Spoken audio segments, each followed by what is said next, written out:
मीरा भाईंदरमध्ये परप्रांतीयांच्या नाकावर टिच्चून मराठी माणसाचा मोर्चा यशस्वी। मराठी आंदोलकांची धरपकड केल्यानं पोलीस आणि सरकार विरोधात रोष।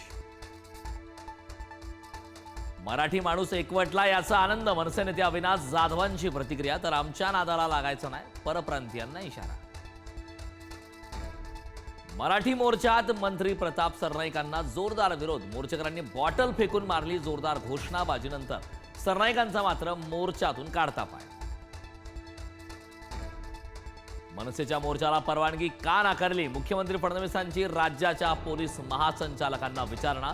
सरकारच्या बदनामीचा डाव आहे का? चौकशी करा, अहवाल सादर करा, मुख्यमंत्र्यांचे आदेश। विधान भवनाच्या पायऱ्यांवर विरोधकांची सत्ताधाऱ्यांविरोधात नकला करत घोषणाबाजी।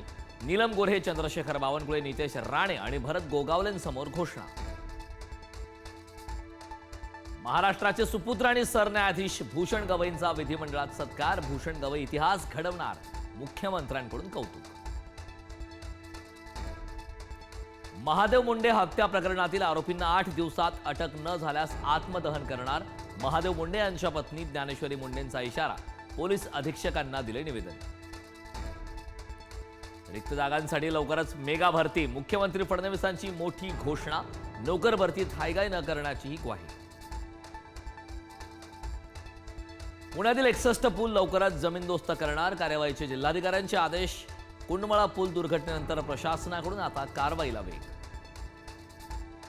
पुण्याच्या खोपडेनगरमध्ये मुलीला इमारतीच्या 3ऱ्या मजल्यावरून पडण्यापासून वाचवलं। घर बंद असताना चिमुकली खिडकीतून बाहेर गजाला लटकून राहिल्याने वाचवण्यात यश। यवतमाळच्या वंजारी फैल परिसरात धक्कादायक प्रकार। गुप्तधनासाठी अघोरी कृत्य। अल्पवयीन मुलीला दिले चटके।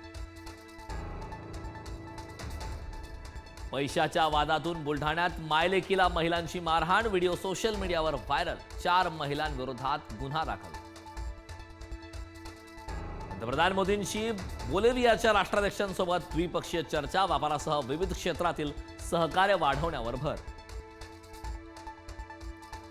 ट्रम्प यांनी अतिरिक्त कर आकारण्याची मुदत वाढवली। 9 जुलैऐवजी 1 ऑगस्टपासून कर आकारणी। ब्रिक्समधील देशांना 10% अतिरिक्त कर लावण्याचा निर्णय। सुरक्षा परिषदेचं कायम सदस्यत्व द्या। पंतप्रधान मोदींची ब्रिक्सच्या मंचावरून मागणी। ग्लोबल साऊथच्या विकासासाठी कटिबद्धता असावी, मोदींचं प्रतिपादन। मुंबई हल्ल्यावेळी पाक लष्कराचा हस्तक होतो। दहशतवादी तहूर राणाची कबुली। हल्ल्यासाठी मदत केल्याचंही राणानं केलं मान्य। नाशिकला पावसाचा येलो अलर्ट। सध्या जिल्ह्यातील 13 धरणांमधून विसर्ग सुरू। नाशिकमधील नद्या तुडुंब। नाशिकचं पाणी जायकवाडी धरणात पोहोचलं। पावसाचा जोर वाढल्याने विसर्गाची वाढ।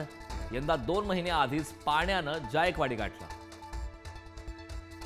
विदर्भातही आज मध्यम स्वरूपाचा पाऊस राहणार। दडी मारलेल्या पावसानं कमबॅक केल्यानं बळीराजा सुखावला। पेरण्या रखडलेल्या शेतकऱ्यांसाठी मात्र मोठा दिलासा। पुणे शहराला पावसाचा येलो अलर्ट तर घाटमाथ्यावर रेड अलर्ट। पुण्यातील धरणांच्या पाणीसाठ्यात मोठी वाढ।